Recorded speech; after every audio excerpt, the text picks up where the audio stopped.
Bonjour à tous, bienvenue à notre webinaire Maîtriser DMARC pour assurer l'excellence de vos emails pour 2024. On va attendre encore un petit 2 minutes pour laisser le temps aux gens de se connecter. En attendant, si vous voulez, vous pouvez aller dans la section chat pour nous dire de où est-ce que vous nous joignez. Merci.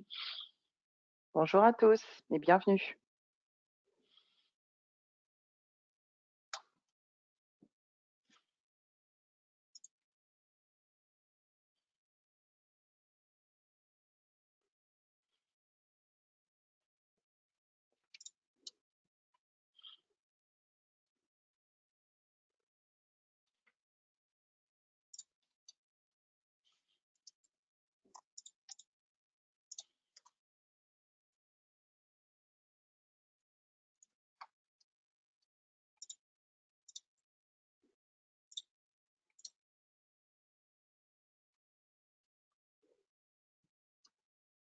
OK, on a plusieurs personnes qui nous répondent.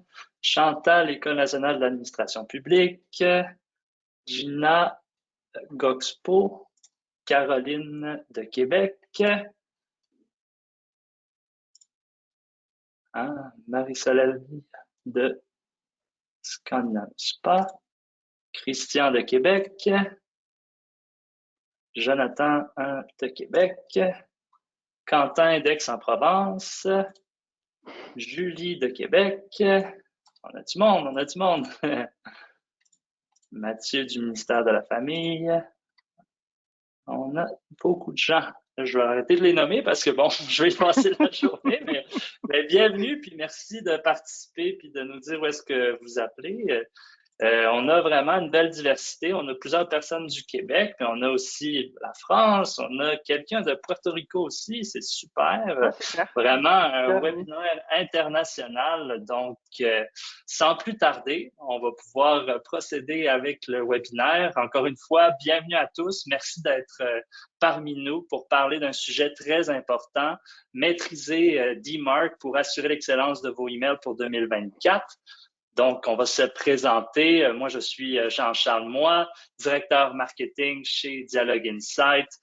J'ai un bagage de près de 10 ans de marketing avec beaucoup de travail au niveau des opérations du marketing. Donc, dans mon rôle de façon personnelle au niveau du email marketing, c'est extrêmement important cette conversation-là par rapport à DMARC. Puis, je suis une personne très intéressée par le sujet et je vais être l'hôte pour la session. Et je vous présente Sophie. Merci Jean-Charles. Du coup, je suis Sophie, je suis la spécialiste en délivrabilité des emails chez Dialogue Insight. Pour vous parler un petit peu de mon expérience, je suis dans le marketing depuis environ 15 ans. Ça fait très longtemps. Trop longtemps? Non, pas trop longtemps. Je suis vraiment une passionnée de tous les sujets touchant au marketing, mais surtout à la délivrabilité. Alors, on me dit experte, on apprend toujours, chaque jour, donc je continue à apprendre, mais ce que j'aime beaucoup, c'est pouvoir expliquer et rendre des termes très complexes accessibles à tous. Donc voilà, je résumerai un petit peu mon expérience et ma personnalité de cette manière. Super, merci Sophie. Pour répondre à une question qui a été posée dans le chat par Patricia qui demandait si la présentation est enregistrée pour les collègues qui ne sont pas là. Bien sûr, la présentation est enregistrée, donc et les participants et les gens inscrits qui n'ont pas pu être là aujourd'hui avec nous vont pouvoir recevoir un enregistrement de la présentation qui sera aussi disponible ultérieurement sur YouTube. Merci Jean-Charles. Bon, j'imagine que je peux commencer. Les participants arrivent petit à petit. Ouais, on peut y aller. De toute façon, la session est enregistrée. Yes. Alors encore une fois, un grand merci pour votre présence et nous apprécions beaucoup de pouvoir couvrir ce sujet avec vous. Alors comme vous pouvez le voir, on parle souvent de changements et de termes très spécifiques dans l'écosystème.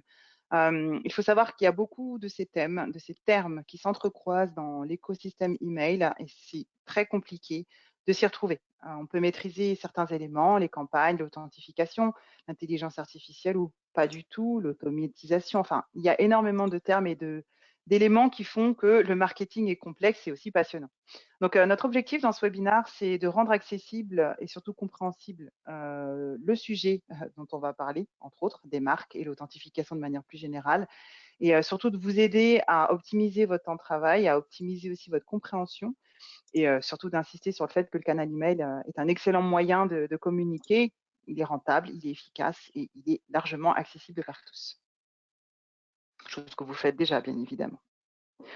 Alors, j'aime beaucoup ce terme, même si c'est peut-être un petit peu exagéré lorsque l'on parle des maîtres des changements, mais malgré nos bonnes pratiques en tant que marketeurs, malgré le fait que nous nous tenons au courant des innovations, des prérequis des opérateurs de messagerie, il faut quand même être conscient et assumer le fait que les réels maîtres des clés sont les opérateurs de messagerie, puisqu'ils déterminent les lois, ils déterminent les règles, je dirais plutôt les règles, les bonnes pratiques que nous, en tant que marketeurs, nous devons suivre. Et au-delà de ça, leur objectif premier est d'apporter la meilleure expérience possible aux usagers, à leurs usagers, via l'utilisation de leurs services. Et ainsi, on peut aussi insister sur le fait que ce sont eux qui font le lien entre nous, marketeurs, et les utilisateurs. Donc, il est très important de comprendre comment ils fonctionnent et de respecter aussi les règles qui peuvent être demandées afin d'avoir, je dirais, la meilleure visibilité possible. Autre point important, ces règles, quelles qu'elles soient, elles évoluent. Et pour cela, il faut se tenir à jour. Et d'où la petite mise à jour qui a été faite récemment. Je dirais mise à jour, mais c'est quelque chose qu'on évoquait déjà depuis un petit moment, en tout cas dans le monde du marketing. Il s'est avéré que Gmail et Yahoo, qui sont quand même les opérateurs de messagerie, je dirais les plus importants, alors peut-être pas les plus importants, mais en tout cas très importants dans le monde du marketing, que ce soit en France, mais aussi au Québec ou de manière plus globale, puisque Gmail a environ 1 milliard d'adresses, Yahoo représente environ 225 millions d'adresses. Donc en fait, ils ont décidé de passer à une vitesse supérieure pour la protection des utilisateurs et du coup des marketeurs. Et ils veulent encore une fois, j'insiste là-dessus, améliorer l'expérience offerte par leur service de messagerie. Cela passe du coup par le renforcement des différentes procédures qu'ils ont pu mettre en place contre le spam, contre le phishing, de façon à protéger encore une fois les utilisateurs. Donc on a beaucoup de bonnes pratiques qui étaient connues depuis un bon petit moment. Il s'avère qu'aujourd'hui, on va se concentrer sur la partie authentification. On abordera d'autres sujets tout à l'heure, mais la partie authentification, SPF, DKIM et bien évidemment des marques qui est aujourd'hui indispensable pour tous les expéditeurs, ou presque. On va le repréciser tout à l'heure. Donc pour parler rapidement et introduire rapidement le protocole des marques, donc il a été créé en 2012, développé en 2012, devrais-je dire. Alors, beaucoup d'opérateurs de messagerie ont justement géré cette mise en place, notamment Google et Yahoo. Donc, c'est peut-être pour cela aussi qu'ils insistent. Et l'objectif était d'ajouter des couches de protection justement pour lutter contre les cyberattaques que l'on peut voir de plus en plus fréquentes. La date indiquée pour cette obligation est le 1er février 2024, donc autant dire demain. Mais il faut se rassurer, pour la plupart des marketeurs, c'est déjà fait ou c'est relativement facile à mettre en place. On va vous l'expliquer. Du coup, on parle de des marques. Qu'est-ce que c'est?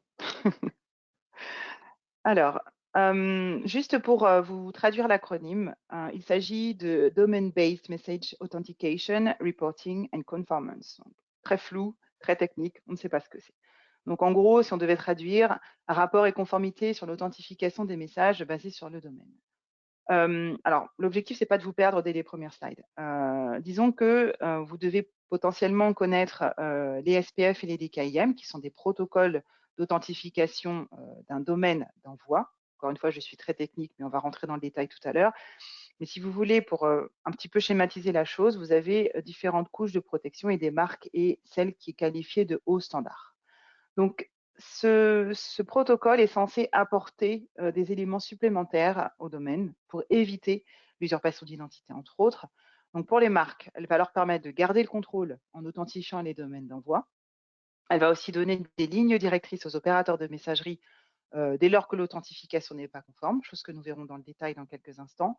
Et elle permettra aussi d'obtenir une visibilité sur ce qui peut se passer sur votre marque et agir en fonction pour mieux la protéger. Comme vous pouvez le voir sur cette slide, on a donné quelques chiffres avec énormément d'éléments par rapport aux cyberattaques. On connaît tous finalement les attaques via des faux emails venant du gouvernement. On a beaucoup ça en France. Il y a aussi énormément de whaling. Alors, c'est quelque chose que j'avais vu, mais je ne savais pas que ça avait ce nom spécifiquement. Je ne savais pas. Je me doutais qu'il y avait un nom spécifique, mais si vous voulez, par exemple, ce sont des types d'attaques par email où on vous fait croire que c'est soit votre patron, soit votre chef qui vous contacte.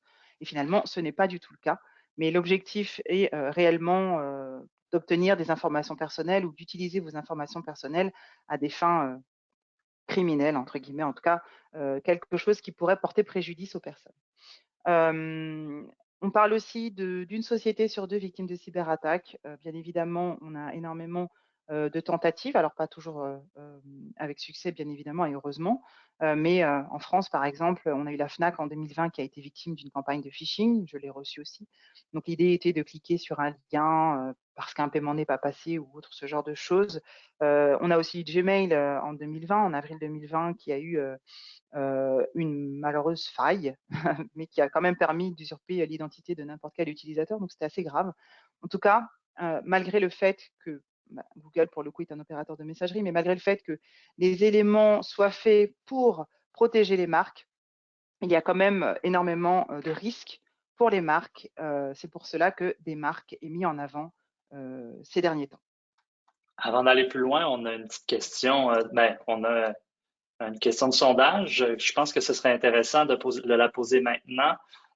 Oui, La question, c'est connaissiez-vous le protocole des marques avant cette annonce de Yahoo et Gmail? Donc, je pars le sondage. On va laisser une minute aux gens pour qu'ils répondent. Puis après ça, oui. on dévoilera les résultats. À moins que tout le monde vote dans les premiers 15 secondes, puis c'est bien parti.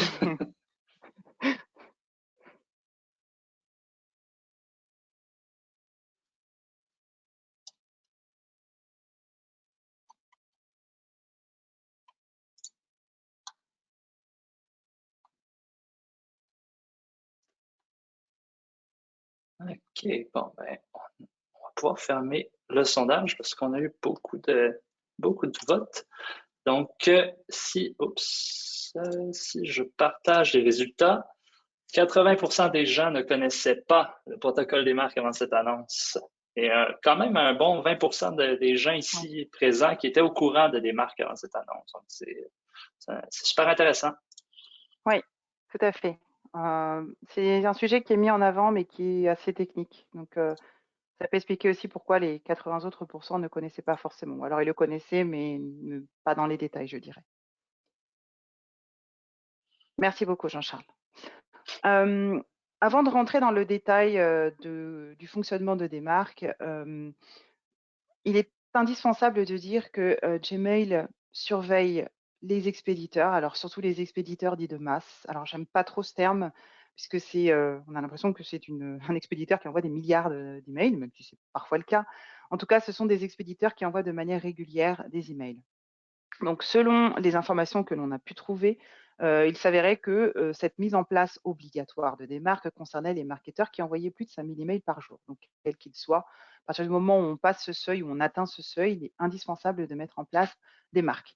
Pour être tout à fait honnête avec vous, cela concerne tous les expéditeurs. Alors, bien évidemment, et nous en parlions hier, certains ne devront pas mettre ceci en priorité 1, tout simplement, puisque les volumes finalement atteignent parfois ça.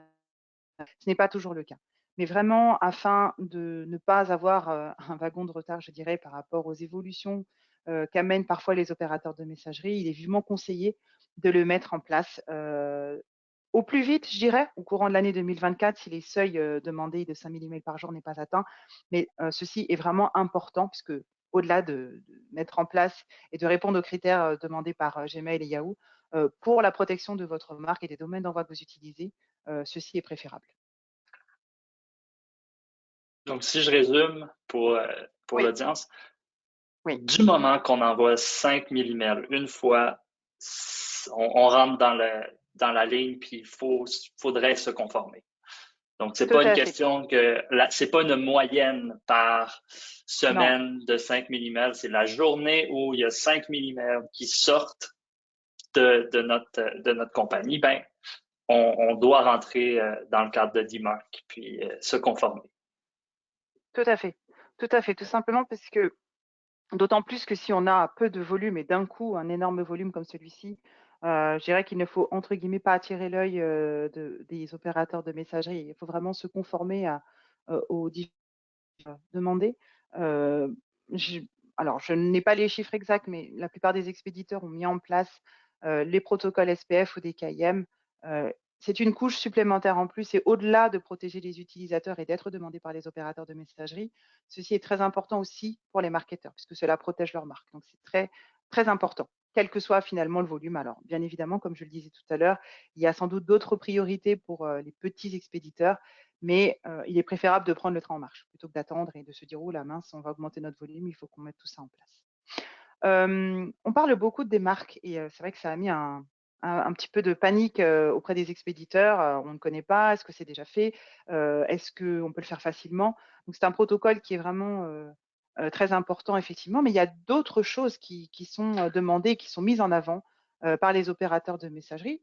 Alors, je ne sais pas pourquoi on n'en parle pas tant que ça, même si c'est important. Mais il y a quand même des éléments qui sont, je dirais, déjà des bonnes pratiques ou des pratiques suivies par la plupart des expéditeurs. On a le taux de plainte. Donc, on a un seuil qui est conseillé à 0,3%.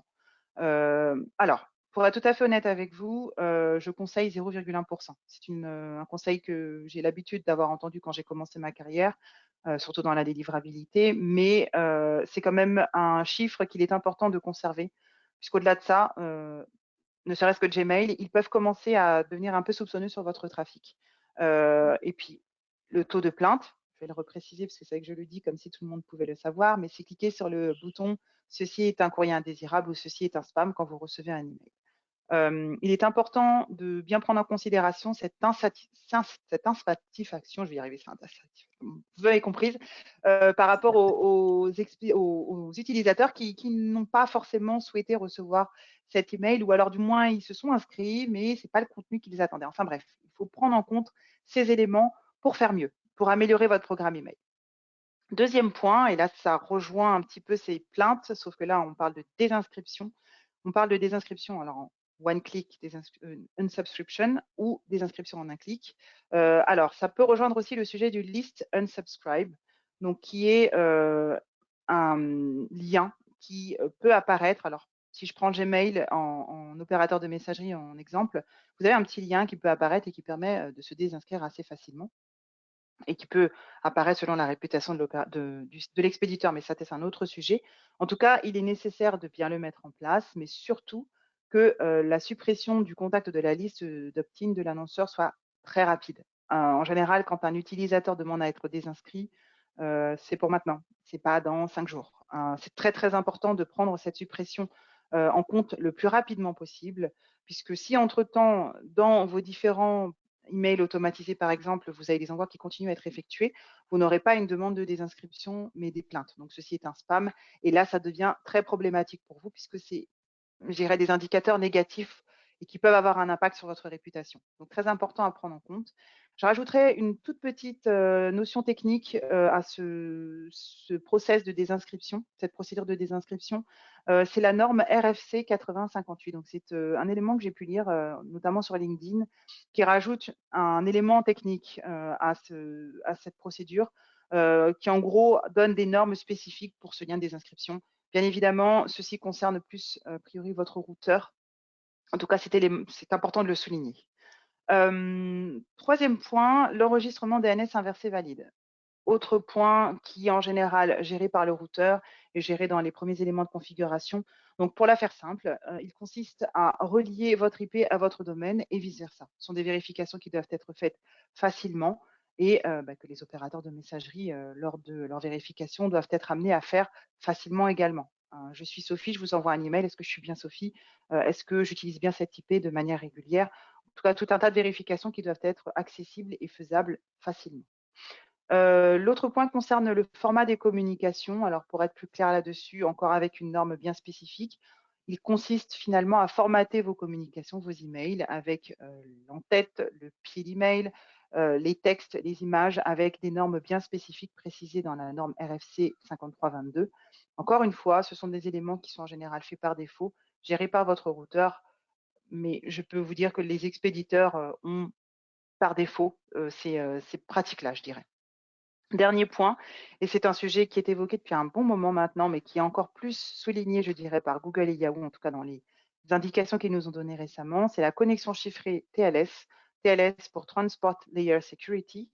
Donc, il s'agit ici de bien établir une connexion encryptée, chiffrée entre les serveurs. Je suis Sophie, j'envoie un mail à Jean-Charles, il faut que je fasse le nécessaire pour que la communication soit encryptée et qu'on évite des potentiels risques de phishing ou d'usurpation d'identité. Avant de continuer, on a quelques Oui, questions qui ont été posées, donc je pense qu'on peut, on oui, peut les adresser.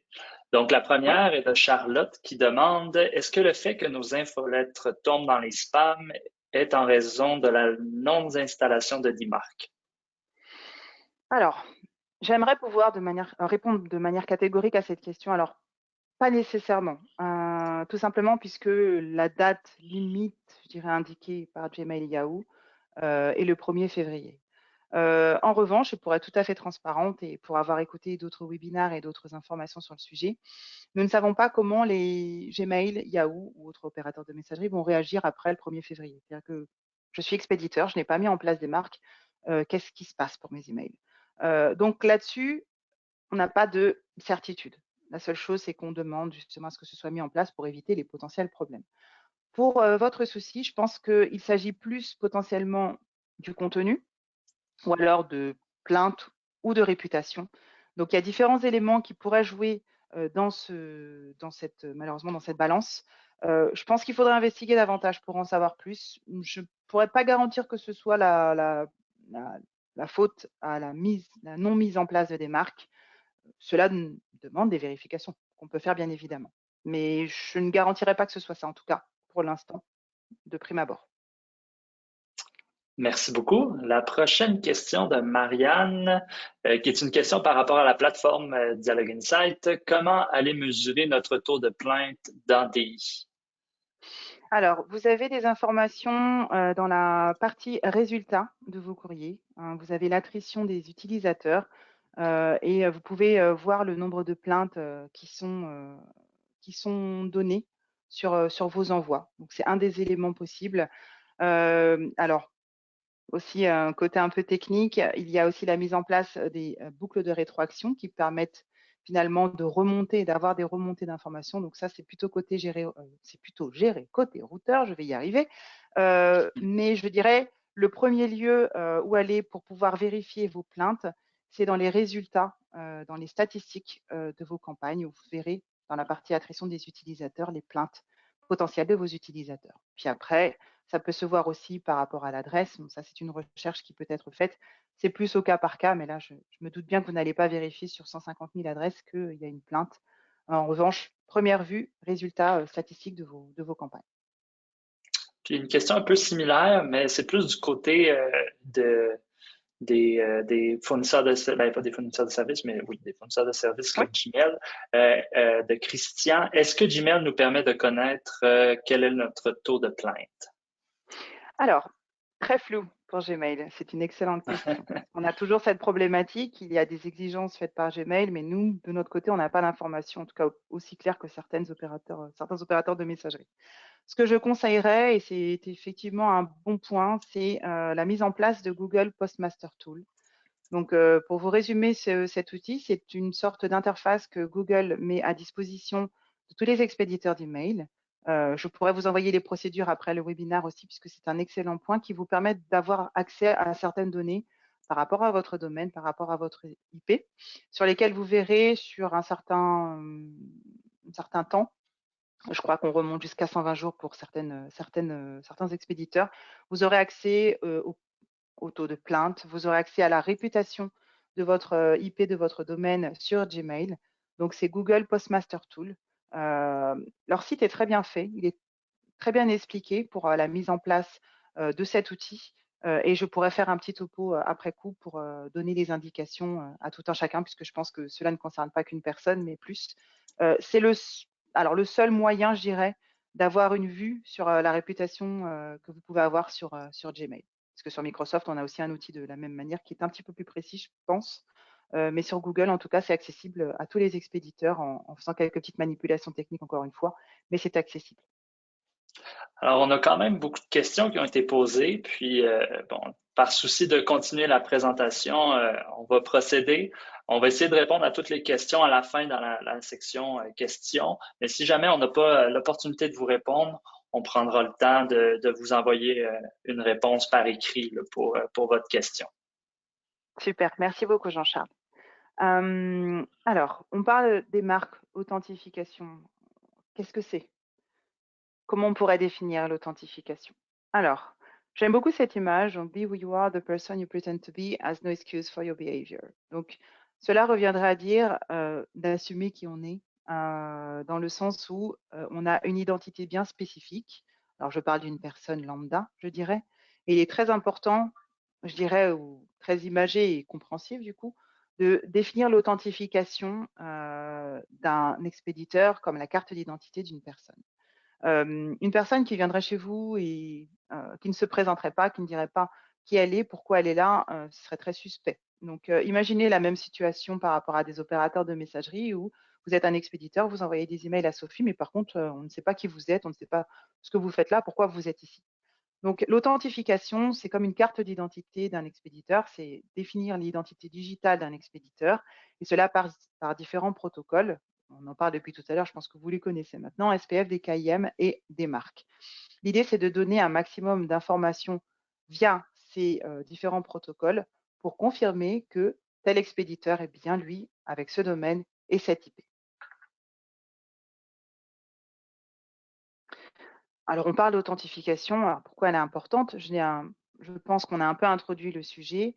Comment ça marche? C'est un sujet que l'on va aborder également. Pourquoi c'est aussi important? Puisque finalement, cela définit votre identité digitale en tant qu'expéditeur. Donc, vous êtes un expéditeur lambda avec un domaine et une IP, plusieurs domaines, plusieurs IP. En tout cas, ça vous donne une singularité. Vous êtes unique. C'est bien vous, c'est bien Sophie qui envoie un email, c'est pas Sophie Marie, c'est pas Sophie Janine, c'est Sophie. Donc l'idée, c'est vraiment de vous donner une unicité et que vous soyez connu comme le loup blanc auprès des opérateurs de messagerie. Également, c'est un terme, c'est une expression qu'on utilise en français. Je ne sais pas si ça va être compréhensif par tous, mais en tout cas, c'est montrer patte blanche aux opérateurs de messagerie. C'est comme montrer sa carte d'identité quand vous rentrez dans un aéroport et que vous faites vérifier que vous êtes bien Sophie, que c'est bien le même nom qui correspond sur le billet d'avion. Cela sert aussi à rassurer les utilisateurs. Confirmer votre identité permettra de confirmer auprès de vos utilisateurs, oui, c'est bien moi qui vous envoie un email. C'est très important.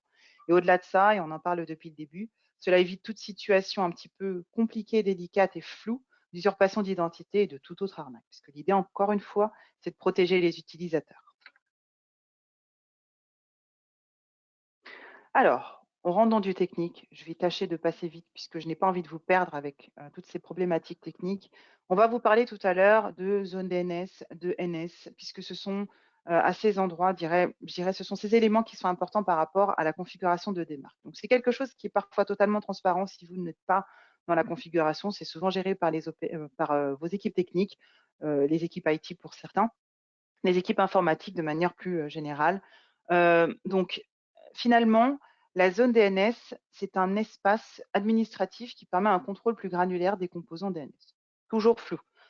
Pour vous simplifier la chose, ce sont finalement des ressources dans le système de nom de domaine qui permettent d'identifier un serveur de nom responsable de la résolution des requêtes pour un nom d'hôte particulier. Autrement dit, je suis Sophie, c'est bien Sophie. Alors Sophie, elle a 15 ans d'expérience dans le marketing, son nom de famille c'est Jean Saint-Julien, elle habite à Paris. En fait, tous des éléments qui peuvent vous permettre d'identifier cette personne ou du moins ce domaine pour la partie plus technique qu'on est en train d'aborder. L'enregistrement NS, il indique à Internet où aller pour trouver l'adresse IP d'un domaine. Vous voulez aller sur sophie.com, vous aurez des informations disponibles qui permettront de rattacher votre domaine à cette IP. Donc, ce sont tous ces éléments techniques finalement qui interviennent. Je ne vais encore pas rentrer dans le détail puisque ce n'est pas le sujet, mais ce sont ces éléments-là qui vous permettront de modifier, d'améliorer et de mettre en place des marques si ce n'est pas déjà fait. Rentrons dans le vif du sujet par rapport à l'authentification. Alors, SPF. Qu'est-ce que SPF? c'est un protocole d'authentification, on l'a déjà répété de nombreuses fois, avec différents paramètres et comment se trouve son fonctionnement. Finalement, donc, il définit les domaines ou serveurs de messagerie qui sont autorisés à envoyer des emails avec un nom spécifique de domaine. Encore une fois, l'authentification, c'est réellement donner une identité digitale à un expéditeur. Donc, ça permet aussi de protéger un domaine d'envoi contre toutes les usurpations d'identité dont on a déjà parlé. Vous avez des critères très spécifiques, assez techniques, qui sont en général gérés par votre équipe IT ou par votre routeur. Donc des éléments sur lesquels vous n'avez pas forcément la main ou qui sont déjà en place, que vous n'avez pas forcément besoin de modifier. Cependant, il était important pour nous de l'introduire pour pouvoir vous introduire derrière des marques et comment cela fonctionne. Donc SPF, un des protocoles d'authentification qui, je dirais, est un des éléments de votre identité digitale en tant qu'expéditeur.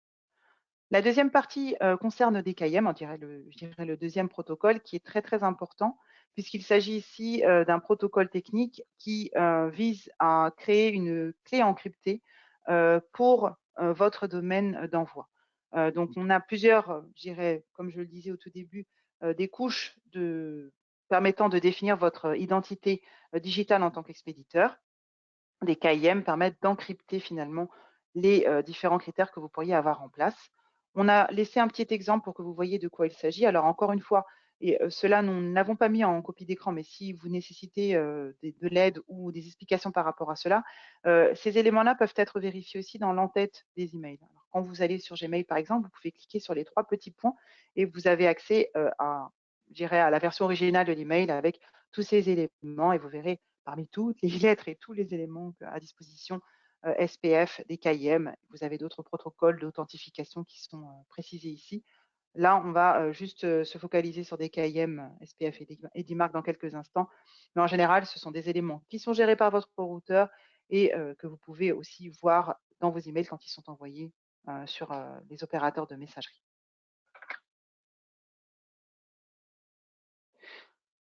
On va rentrer dans le vif du sujet, enfin. Je vous ai fait beaucoup poireauter, mais il était important d'introduire tout cela puisque vous verrez que ça a un lien très important. Alors, des marques, nous avons déjà traduit l'acronyme tout à l'heure. Donc, on va encore préciser et insister sur le fait que c'est un protocole d'authentification de haut standard permettant de rajouter une couche supplémentaire de protection au domaine et donc d'éviter finalement une mauvaise expérience pour les utilisateurs. Donc, de manière globale, et vous avez sûrement dû en entendre parler en tant que protecteur de la marque et des domaines d'envoi.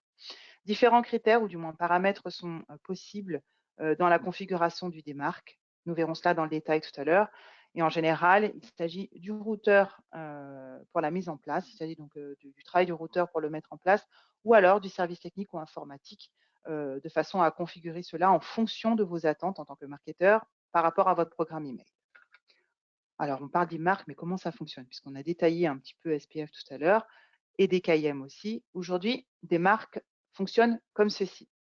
En tant qu'expéditeur, j'envoie un email. Je souhaiterais en tout cas envoyer un email à un destinataire. Je passe par une en-tête. Enfin, j'ai des éléments permettant d'avoir un en-tête avec un from mondomain.com.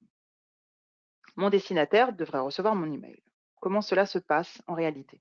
Il utilise un agent de transfert de courrier. Alors, agent de transfert de courrier, Kesako. Il s'agit de l'opérateur de messagerie, du webmail, donc typiquement de Gmail, de Outlook, de SFR pour les Français ou tout autre opérateur de messagerie. Ici, Gmail, encore une fois, qui est chargé de protéger ses utilisateurs, va vérifier est-ce que cet expéditeur est valide. Nom de domaine.com, OK, mais quelle est réellement l'identité de ce nom de cette personne, cet expéditeur qui souhaite contacter le destinataire et l'utilisateur. Donc, ils vont faire des vérifications pour justement vérifier que les SPF, que les DKIM, et nous verrons pour DMARC dans quelques instants, sont conformes. Donc, il est nécessaire pour eux de vérifier finalement votre identité. C'est vraiment comme je vous le disais à l'aéroport, on vérifie si votre pièce d'identité est correcte ou pas. Ce qui se passe ensuite, c'est que votre email pourra être livré. Alors, je mets le bémol puisqu'il y a d'autres éléments qui peuvent rentrer en compte derrière, surtout que l'on parle de démarque ici. En tout cas, l'objectif, c'est de livrer votre email, soit en boîte de réception, soit en courrier indésirable, ou de ne pas le livrer du tout, ce qu'on appelle les rejets ou les bounce. On a l'habitude de parler de bounce aussi. Avec des marques, la petite différence qu'il y a par rapport aux autres protocoles, c'est le fait que des rapports soient générés. Ces rapports contiennent énormément d'informations. Alors, on en parle tout à l'heure dans les slides qui suivent. Vous pouvez avoir, par exemple, des résultats d'authentification, mais également des pourcentages d'emails qui ont été refusés, pourquoi cela a été refusé. Enfin, énormément d'informations qui pourraient être très utiles et qui sont importantes à analyser pour mieux comprendre et pour adapter aussi la mise en place de DMARC pour votre domaine. Petite question par rapport à Oui. cette diapo que je trouve super instructive. Oui. Si tu peux revenir. Les rapports des marques, où est-ce qu'on trouve ça? Puis, est-ce que c'est par agent de transfert ou est-ce que c'est un endroit où c'est répertorié? Puis aussi, est-ce que l'information est facilement analysable ou il faut passer par des outils pour être capable de comprendre ces rapports-là? Alors, excellent point. Merci Jean-Charles pour cette question. Alors, ces rapports sont envoyés une fois par semaine et ils sont envoyés à une adresse que l'on peut préciser dans la configuration de DMARC. On en reviendra tout à l'heure sur ce sujet-là, différents paramètres qui sont possibles de modifier, d'adapter. En tout cas, ce sont des rapports qui sont au format XML avec énormément de données, pas toujours facilement interprétables. C'est pour ça qu'on conseille de faire appel à un tiers de confiance pour pouvoir les analyser et surtout les interpréter. Parce que les analyses doivent vous mener à je dirais des actions, un plan d'action bien spécifique vous permettant d'améliorer votre travail en tant que marketeur. Donc pour cela, nous ne le faisons pas encore, mais j'aimerais que nous soyons amenés à le faire. Ce sont des fichiers qui sont très spécifiques, gérés par de très bons partenaires, hein, vous pourrez les trouver sur le marché, qui peuvent ensuite vous donner des informations sur votre authentification, sur les tentatives d'usurpation d'identité qu'ont malheureusement subi vos domaines, et tout un tas d'informations qui peuvent être traitées. Bien évidemment, tout ceci concerne chaque expéditeur, chaque entreprise, mais il est préférable d'avoir une adresse dédiée à ce genre de rapports qui seront envoyés de la part des agents de transfert de courrier sur cette adresse-là en fonction des configurations que vous mettez en place. Ensuite, à voir en fonction de vos équipes, du budget aussi qui est prévu pour cela, puisque bien évidemment, des analyses ou faire appel à un partenaire de confiance pour les analyses nécessite un budget. Tout dépend réellement de l'entreprise et de ses attentes par rapport à des marques. La plupart du temps, les entreprises ont une configuration qui permet de monitorer, je dirais, ces envois sans forcément traiter les rapports, mais on conseille quand même de faire évoluer la politique des marques ou du moins la mise en place de des marques par rapport à l'expéditeur. Donc, rapport complexe à interpréter, il vaut mieux faire intervenir un partenaire de confiance. Ce sont des fichiers qui sont envoyés, donc qui sont des fichiers en format XML qui sont envoyés une fois par semaine. Voilà, ce seraient les points essentiels que je pourrais dire par rapport à ces rapports. Merci beaucoup. Je t'en prie. Alors, comment configurer des marques? Comme je vous le disais, la plupart du temps, beaucoup de fois, c'est géré, je dirais, par vos routeurs. Cependant, il peut arriver que cela nécessite des collaborations des équipes techniques, alors que ce soit votre équipe informatique, vos équipes IT, cela dépend la nomination qu'elle peut avoir dans votre entreprise. En tout cas, pour vous résumer un petit peu les étapes, même si c'est une chose que vous n'aurez pas forcément à faire directement, via votre équipe technique qui pourra se connecter à l'hébergeur de votre domaine, de vos domaines d'envoi. Il y a un texte spécifique à préparer que l'on verra tout à l'heure dans quelques instants, avec votre enregistrement des marques et tous les critères spécifiques que vous devez ajouter de façon à ce que votre police, la police des marques, on verra ce qu'est une police tout à l'heure, soit la plus précise possible. Cet enregistrement, cet enregistrement qui sera du texte, vous le verrez tout à l'heure, devra être amené à évoluer, tout simplement puisque, on va vous l'expliquer dans quelques instants, mais vous avez différentes couches de protection par rapport à des marques. Donc il est important d'observer, d'analyser et de réadapter en fonction de ce que vous aurez pu observer. Alors, je comprends que vous puissiez être perdu par rapport à ces paramètres importants. Beaucoup d'éléments, beaucoup de données. En fait, ici, l'idée, c'était de vous résumer les différents critères que vous pouvez trouver ou que vous pouvez ajouter à votre enregistrement des marques. Alors, vous aurez la version de démarque, puisque c'est souvent comme ceci que ça se passe pour les protocoles d'authentification d'email. Vous avez la police ou la politique qui est mise en place par rapport à des marques, dont on va aborder le sujet dans quelques instants, le pourcentage des emails à filtrer. Donc, ce qui est très intéressant avec ce protocole, c'est que vous avez différents éléments qui donnent réellement des actions à entreprendre par les opérateurs de messagerie, je dirais à distance, par rapport à vos emails, par rapport au fait que votre authentification soit conforme ou non conforme. Donc, c'est vraiment une sorte d'interaction que vous pouvez avoir avec les opérateurs de messagerie, permettant d'éviter que vos utilisateurs ne soient embêtés et bien évidemment, vous, de vous simplifier le travail et d'éviter d'avoir à remuer ciel et terre quand vous avez une problématique de phishing et beaucoup d'utilisateurs qui sont impactés. Donc, bien évidemment, vous aurez ce détail et ces informations. Donc, rassurez-vous, vous ne pouvez pas tout connaître par cœur. Je ne connais pas tout par cœur, mais ce sont des détails qui sont très intéressants de comprendre et d'avoir aussi en tête pour configurer du mieux possible des marques. On en parle depuis tout à l'heure. Alors, on parle de politique, on parle de police. Il y a 3 critères, je dirais 3 niveaux de protection par rapport à des marques. Vous avez le tout premier critère qu'on a évoqué tout à l'heure, qui est P égale none. Donc, c'est un des critères que vous pourrez rentrer dans votre enregistrement des marques. Donc, c'est souvent le critère de base qui est utilisé par les expéditeurs. Donc, il s'agit juste ici de monitorer ce qui se passe. C'est-à-dire que c'est une observation, je dirais lointaine, avec des rapports qui consistent juste à dire l'authentification est passée ou pas. C'est le premier critère qui est mis en place et je me rappelle il y a quelques années, au moment où des marques avaient commencé à se faire connaître, c'était le minimum au niveau de la configuration que l'on conseillait. Aujourd'hui, on passe à la vitesse supérieure puisque là, on parle de quarantine ou de reject. Alors, la partie quarantine, donc quarantaine, consiste à offrir un niveau de protection plus avancé et qui consiste finalement à dire, dès lors que l'authentification n'est pas conforme, selon les critères que vous aurez mis bien évidemment en place dans l'enregistrement des marques, consiste à dire que tous les emails qui ne passent pas ces différents checks seront envoyés en courrier indésirable. Donc, quelque part, je dirais pas que vous laissez une chance à ces emails, puisqu'il peut arriver d'avoir des erreurs temporaires, mais disons que c'est mis en courrier indésirable. Par contre, la dernière politique ou la dernière police possible est le niveau de protection le plus élevé, à savoir reject. Donc, les emails seront carrément rejetés dès lors que l'authentification n'est pas conforme. Encore une fois, en fonction des critères que vous aurez déterminés dans la configuration de démarque.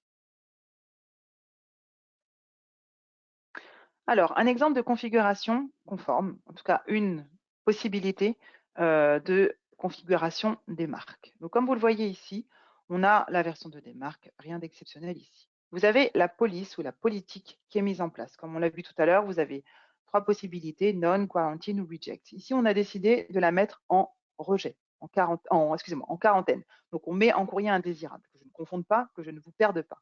Donc, on décide ici de mettre les emails en quarantaine au cas où l'authentification ne serait pas conforme.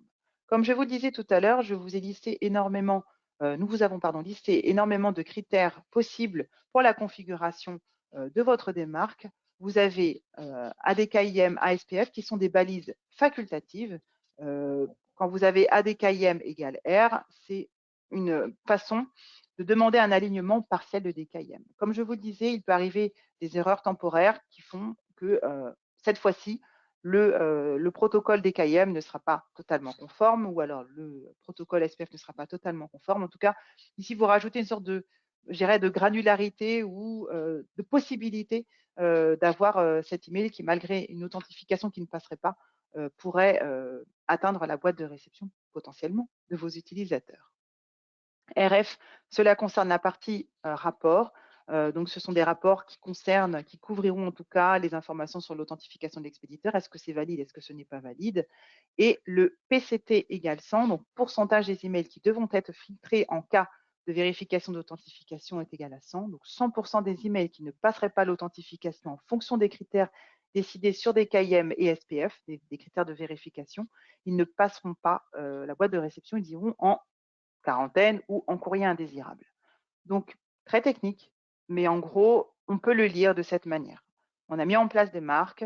Les emails qui ne passeraient pas à l'authentification passeront en courrier indésirable si cela devait arriver et des rapports seront envoyés concernant l'authentification. Est-ce que c'est valide? Est-ce que c'est pas valide? Ou est-ce qu'il y a eu une erreur temporaire, par exemple?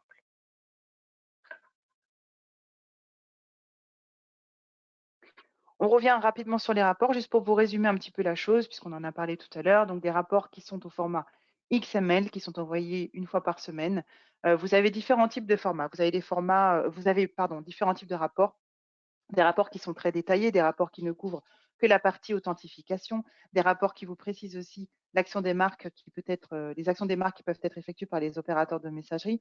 Donc, ce sont des éléments qui peuvent vous apporter énormément d'informations sur finalement le trafic qui est observé sur vos IP via vos domaines et que les opérateurs de messagerie vous donneront ensuite. Encore une fois, j'insiste, la surveillance régulière doit être appliquée ici, tout simplement parce que, comme je le disais, beaucoup d'expéditeurs ont mis en place la politique ou la police non, qui consiste à observer ce qui se passe. Et au fur et à mesure du temps, vous verrez que plus votre domaine finalement a une importance, plus il nécessite une surveillance accrue. Et dans ces cas-là, vous devrez peut-être passer en quarantaine, puis en reject. On a 3 niveaux. J'ai envie de dire, c'est quelque chose qui nécessite une intervention tierce, certes, mais ça vous permettra en tout cas de bien protéger votre domaine et d'éviter des problématiques, de diminuer, je dirais, les risques de problématiques d'usurpation d'identité. Alors, on parle beaucoup des marques, on parle beaucoup de mise en place de des marques en tant que client Dialogue Insight. Qu'est-ce que je dois faire? Aujourd'hui, comme je vous le disais, je parlais de routeurs de manière globale, mais si nous devons nous concentrer sur ce que nous faisons en tant que Dialogue Insight, dès lors qu'il y a une délégation de sous-domaine auprès de nos services, cela est mis en place et vous n'avez rien à faire. La politique choisie a été la politique reject, donc comme on l'a vu tout à l'heure, qui consiste à finalement rejeter les messages qui ne passeraient pas les DKIM et les SPF. Bien évidemment, c'est spécifique à chaque expéditeur, donc n'hésitez surtout pas à nous remonter vos questions de façon à ce que l'on puisse vérifier et vous indiquer ce qui est mis en place pour vos domaines spécifiques, ce qui est indispensable, je pense, aujourd'hui. Dans le cas contraire, parce qu'il arrive que parfois nous n'avons pas cette configuration, nous n'avons pas la main sur votre configuration, il est nécessaire de vous rapprocher de l'équipe technique de votre entreprise de façon à mettre ceci en place. Bien évidemment, on peut vous renseigner, on peut regarder, on peut vous accompagner et vous apporter notre aide sur ces éléments-là. Mais c'est vrai que la dernière action devra être faite par votre équipe technique par rapport à votre enregistrement des marques. C'est justement, on avait une belle question de sondage par rapport à ça. Au sein de votre entreprise, puis je vais aller de l'avant avec la question. Oui, Au sein très de bien. votre entreprise, qui procède à la mise en place de paramètres techniques tels que des marques? Donc, je lance le sondage. Merci. Une très bonne question.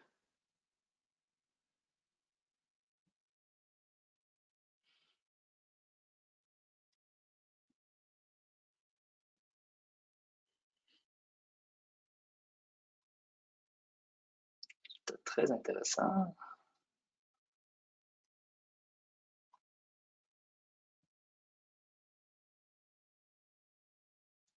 C'est encore quelques secondes pour les gens de répondre.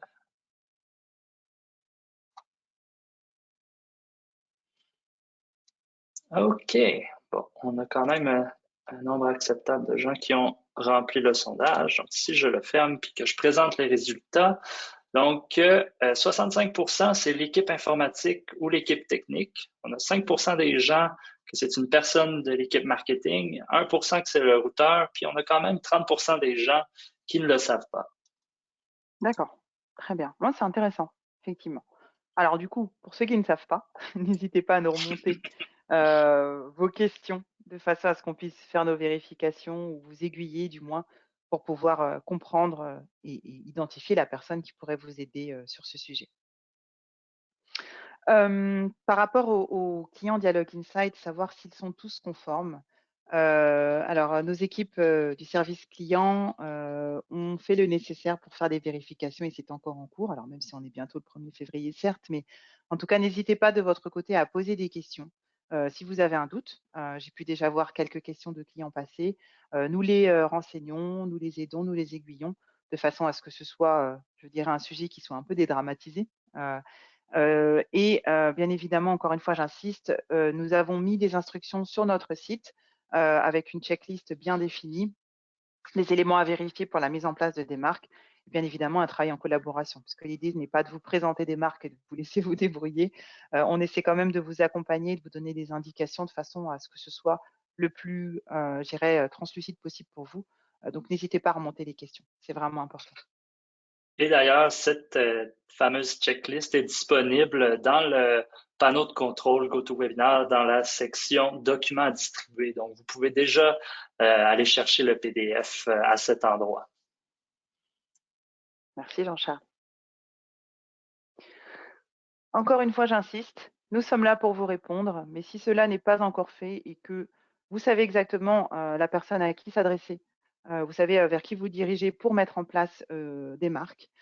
Donc l'idée, c'est 3 différentes étapes. Donc générer un enregistrement des marques via un outil dédié. Alors différents outils sont disponibles. Vous avez aussi tous les paramètres qu'on a pu vous lister qui sont expliqués et qui vous permettraient d'avoir une première trame du moins. Il est nécessaire ensuite d'ajouter cet enregistrement à votre DNS et, encore une fois, de remonter toutes vos questions de façon à ce qu'on puisse vous aider ou du moins comprendre les choses qui pourraient être problématiques de votre côté et savoir à qui s'adresser pour pouvoir vérifier et mettre en place des marques le plus vite possible. On arrive à la partie des questions. C'est bon, il nous reste presque 10 minutes pour faire les questions, puis on en a beaucoup. Je pense que je vais les faire un peu en ordre inverse. J'en ai une qui est rentrée il y a quelques secondes de Marianne, qui est un suivi de la question de sondage. Elle demandait et c'est qui devrait s'en occuper finalement pour la mise en place des protocoles tels que DIMARC au sein de leur entreprise. Ben, selon ma connaissance, je pense que ce serait l'équipe informatique, toutes les personnes finalement qui gèrent la partie ordinateur, la partie plus technique du site internet si on en a un. En général, c'est l'équipe informatique ou l'équipe technique. Tout dépend de la structure de l'entreprise. Hein. Pour être tout à fait honnête, je ne sais pas l'appellation. En général, ce sont eux. Ensuite, il est nécessaire d'avoir accès à certains éléments, notamment à l'hébergeur du site ou des domaines qui sont utilisés. Et en général, ce sont les équipes informatiques, IT ou techniques de l'entreprise. Après, c'est spécifique à chaque entreprise, donc les appellations, encore une fois, peuvent être différentes. Super, merci. Là, j'en ai identifié quelques-unes que je trouvais intéressantes. Juste une petite note pour tout le monde qui est dans la présentation aujourd'hui. On va prendre le temps de répondre à chaque question et de faire un courriel de suivi avec un PDF où toutes les questions qui ont été posées ont été répondues si jamais on n'arrive pas à se rendre à votre question. Donc, on va s'assurer de répondre à toutes les questions de toute façon. Alors, voici les questions que j'avais ici. Il y en a une de Patricia. En cas de différence de taux de plainte entre DI et Postmaster, sur lequel doit-on se fier? C'est une bonne question, ça, je trouve. Ça, c'est une excellente question, effectivement. De mon côté, alors, c'est toujours un peu complexe de savoir la source parfaite par rapport surtout à ce genre de plainte. Je pense que je vais prendre le point parce que je n'ai pas envie de penser qu'un élément serait la source à prendre en compte, sachant que Postmaster, par exemple, pourrait avoir les plaintes que nous répertorions aussi dans notre outil. Donc, pour moi, il est nécessaire de faire des vérifications avant de répondre à cette question, plutôt que de dire des bêtises. En tout cas, c'est pour moi une bonne question, sachant que les plaintes, c'est ce qui permet aussi de définir les mécontentements et de réadapter finalement les emails derrière. Donc, je prends le point en tout cas pour y répondre plus précisément plus tard. Super. Une autre question intéressante de Simon, qui est un peu une mise en situation. Dans notre centre de service scolaire, on peut avoir parfois envoyé un courriel à 12 000 parents. Est-ce que ça nous touche automatiquement ou c'est seulement si sur les 12 000 parents, il y en a au moins 5 000 avec Google et Yahoo? C'est une très bonne question, je Alors, pense. ouais, excellente question. En fait, c'était très compliqué de comprendre au début si on parlait de 5000 emails sur Yahoo et Gmail. Il est clair que ce n'était pas précisé. Après plusieurs lectures et plusieurs échos de webinaires, on parle de 5000 emails au total, que ce soit Gmail, Yahoo, Microsoft ou autres opérateurs de messagerie au final. Puisque, comme on le sait, Gmail, Yahoo sont quand même les plus importants. Ils donnent, je dirais, le là à tous les autres opérateurs de messagerie. Mais au-delà de ça, c'est vraiment le volume qui est observé sur une IP. Même si On pourrait penser qu'une IP envoie des emails, elle envoie 5000 à Google, 2000 à Yahoo. Yahoo ne va observer que le trafic qui est observé par rapport à ses serveurs. De manière générale, il faut vraiment partir du principe que ces 5000 emails, quel que soit l'opérateur de messagerie envoyé par l'IP, puisque au final, c'est la charge totale de l'IP qui est concernée. Dans le cas des 12 000 par an, même si ils ne sont pas sur Gmail tous, j'imagine bien, il est capital de le mettre en place. Au-delà du fait qu'on n'ait pas forcément que des adresses Gmail ou Yahoo, encore une fois, partons du principe que ce protocole est fait pour protéger le domaine d'envoi, surtout pour des informations, je dirais, de type administratif pour des parents. On rentre un peu dans des communications qui seraient via le gouvernement, typiquement. Donc là, on est, je pense, vraiment très impliqué dans cette démarche de protéger les personnes qui vont recevoir l'email, mais aussi le domaine et d'éviter je dirais, d'être flagué par Gmail, Yahoo ou les autres opérateurs de messagerie, puisque bien évidemment, je pense qu'ils vont aussi se rallier à cette demande qui a été faite par Yahoo et Gmail uniquement pour le moment, en tout cas. Donc, c'est très important. 5000 emails par jour, quels que soient les opérateurs de messagerie qui sont concernés dans ces 5000 emails. C'est ça, le mot-clé à retenir.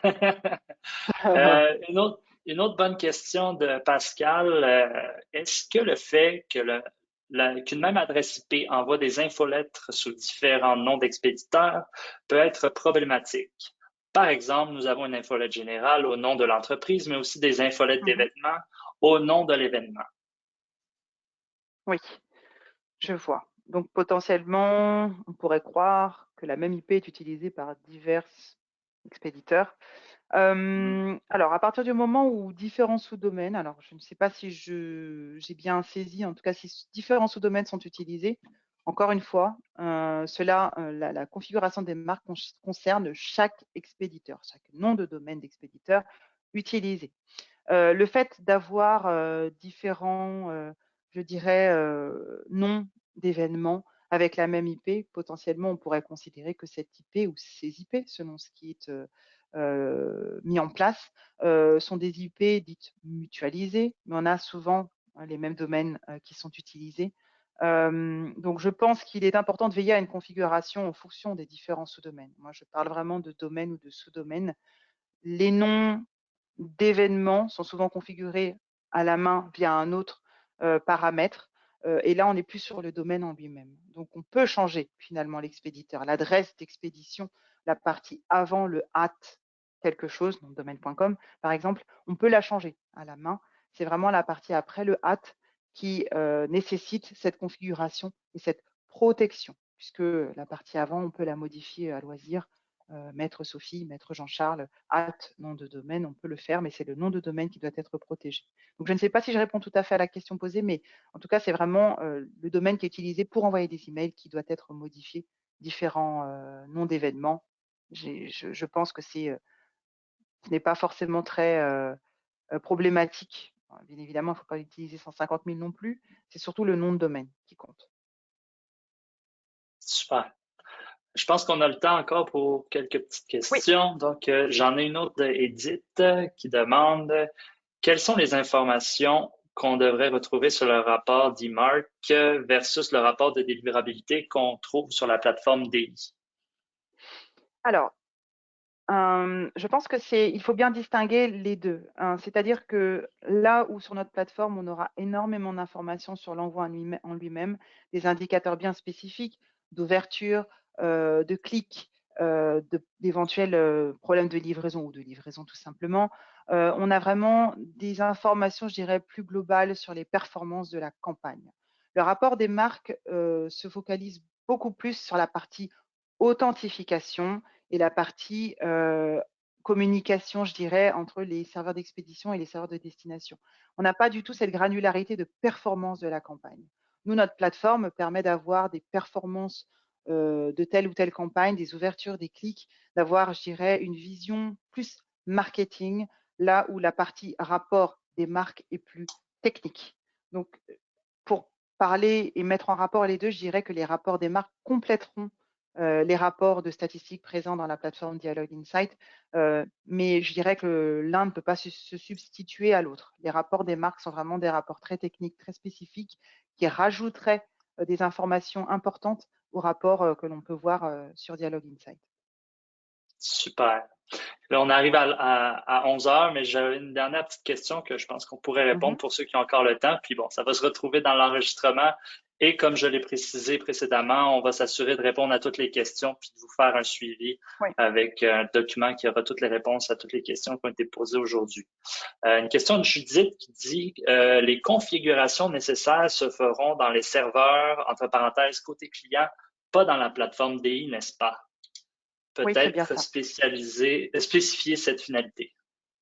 Oui, pas de souci. Je peux repréciser cela, sachant que, comme je le disais, tout dépend le fait d'avoir un domaine qui sur lequel on peut intervenir, s'il y a une délégation de sous-domaine, pardon, on peut intervenir nous en tant que Dialogue Insight, mais sinon côté client, effectivement, c'est de leur côté, encore une fois avec l'équipe qui va bien, donc l'équipe technique, l'équipe informatique ou autre, ce sera côté client. Et c'est au cas par cas. Donc j'aimerais faire une généralité, mais c'est vraiment au cas par cas. Donc pour les problématiques ou l'interrogation ou les doutes, n'hésitez pas à nous contacter.